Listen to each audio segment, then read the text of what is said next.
Welcome back to another dispatch from Hollie McKay. Today we're going to be talking about the U.S. economy and in particular the U.S. national debt. Hollie, you've got some thoughts on this. Go ahead. Well, this is actually really terrifying. It's not something you hear a lot about in the news, but the national security threat of the sort of unprecedented debt that the US is in is absolutely terrifying when you crunch the numbers. And this isn't only just going to affect us, but really going to affect future generations because they're going to have to really weather the burden of this huge debt. So, just a little bit of context, the US has always carried a degree of debt ever since its founding in 1776.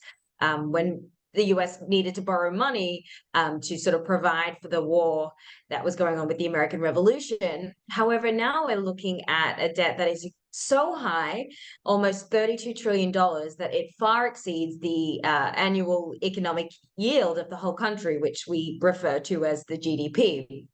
So the US debt is actually now, if we continue the track that we're going, is expected to grow by $19 trillion in the next decade. And that's $3 trillion more than earlier forecasts had kind of estimated with the Congressional Budget Office. And the reality is that even though each political party, the Democrats and the Republicans, they blame each other, if you go back and sort of take a look at it, really both are to blame. And so I think you can look at big things that have happened in responses to it, which have come under both different administrations. We can go back to obviously the wars in Iraq and Afghanistan, Republican administration with George W. Bush that just, really pushed the debt to a next level. Under Obama administration, 2008, you had the great economic crash and sort of the response to that also added to the debt. And then, of course, with the pandemic, Trump sort of responded with a lot of handouts and things that happened there, which really, was the sort of the straw, I guess, that broke the camel's back. But in addition to that, you have a lot of sort of spending programs. You've got Medicare, Social Security, which are very politically popular, and usually sort of a rallying cry, particularly for Democrats in local and state and federal elections. So those definitely won't be going away. And we've also got the baby boomer generation. So you have sort of a whole bunch of people that are retiring, and the requirements to kind of give them the Medicare and Social Security that they're seeking definitely is not sustainable at the level that it's going.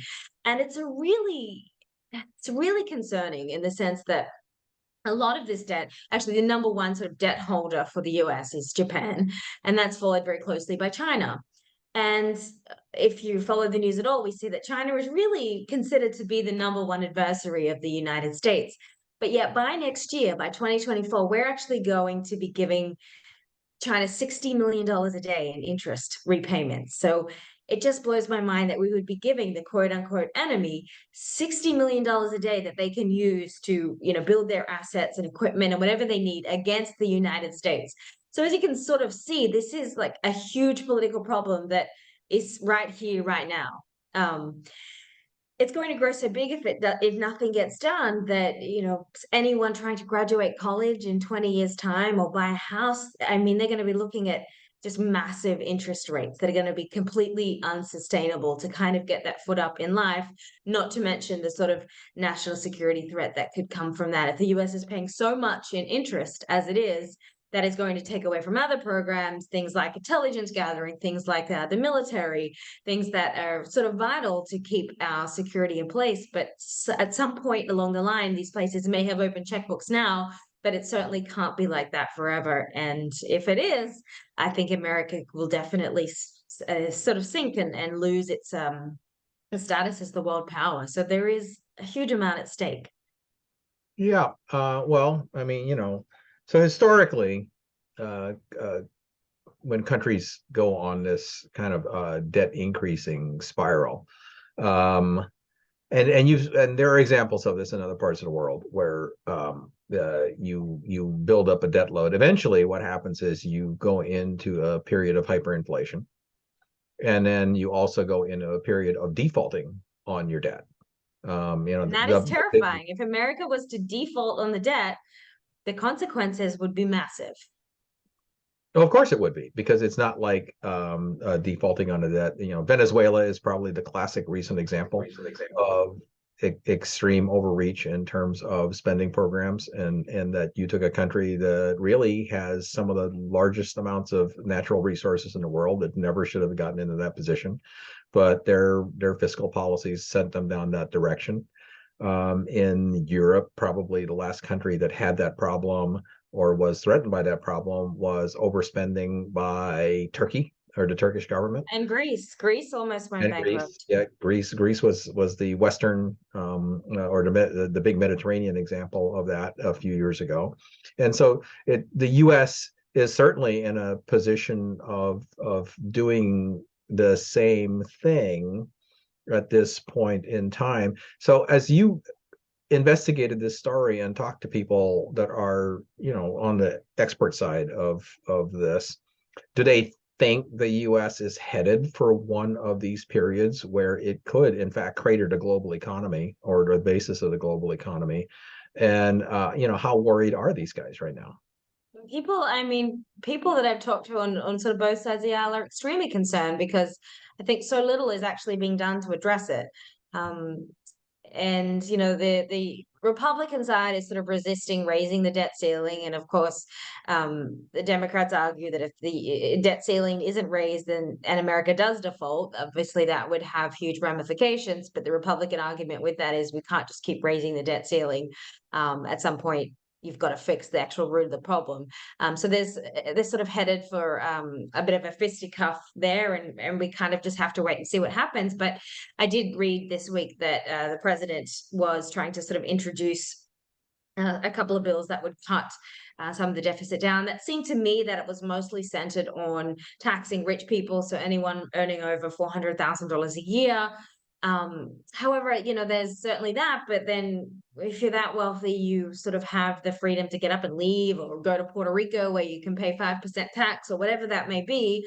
And that's not really looking at the core of the problem, which is the spending programs. But yet, I think the unwillingness to look at spending programs, and that's because they're so politically popular, that if you were to take any of those away, you would risk kind of losing your election and sort of being deemed as not looking out for the American people and those in need. But I think it's important to keep in mind that as the debt continues, less money is going to be available for other things, and not just defense spending and things that are required for national security, but less money is going to be available for infrastructure. So you could be looking at more train crashes, at more buildings falling apart, at more bridges being unstable, and also less money for things like national education or medical research. So things that really impact us every day are only going to be dwindling. And of course, that's going to hurt every American. So as much as this isn't a sexy topic to talk about, to me, of all the things that I look at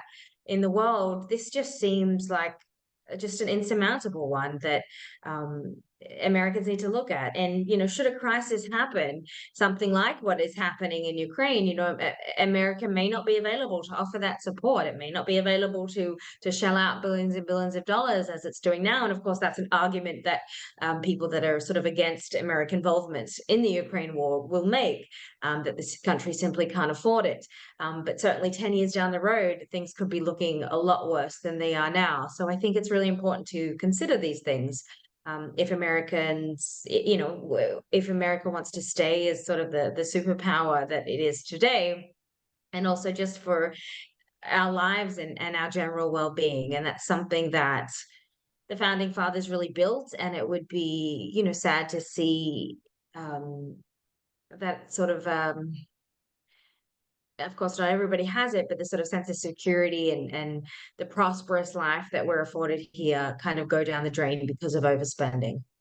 Yeah. Okay. Well, I mean, so the alternative to that is really, because at a certain point this debt ceiling becomes unsustainable, and if you don't do something about it, then you wind up with a Venezuela scenario, which is really, really bad. Or you can tighten your belt and you can wind up with austerity scenarios, which the European Union went through a few years back in terms of fiscal austerity. So the question then becomes, as you talk to people and listen to the opinions of people, which is the more important, U.S. foreign influence and prestige, which costs money, a lot of money, or U.S. domestic infrastructure, which also costs money and a lot of money. And within the available money that the U.S. generates out of its GDP, which of the two is more important from the point of view of the opinion generating parties right now?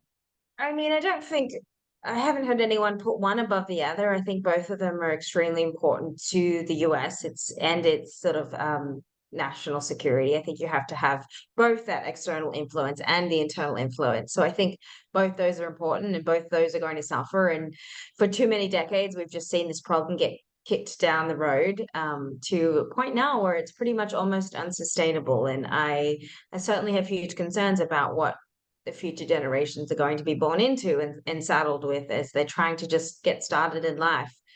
It seems like that is just becoming harder and harder, and that is it's terrifying, and it doesn't need to be this way. If we had elected officials that are actually willing to put the best of the country first instead of worrying about are they going to get reelected in 4 years, we may get somewhere. But I think we're so short-sighted in this sort of view that we don't think very long term, and these are sort of the ramifications that we're now dealing with. There you go. Well, it's not a pretty scenario. I don't think there are any easy answers at the moment. And from your description, there is no insight and consensus among the country's leaders as to where to go yet. So that really doesn't add up to a really good answer at the end of this particular update. But I think that's kind of where we have to leave it for now. Raising the awareness of it, I think, is important, and thank you for that. And any last closing thoughts before the end of this dispatch? That's it. Read the article. There you go. All right. Well, thanks, Holly, and always good to talk to you, and we'll talk to you again soon. Thank you.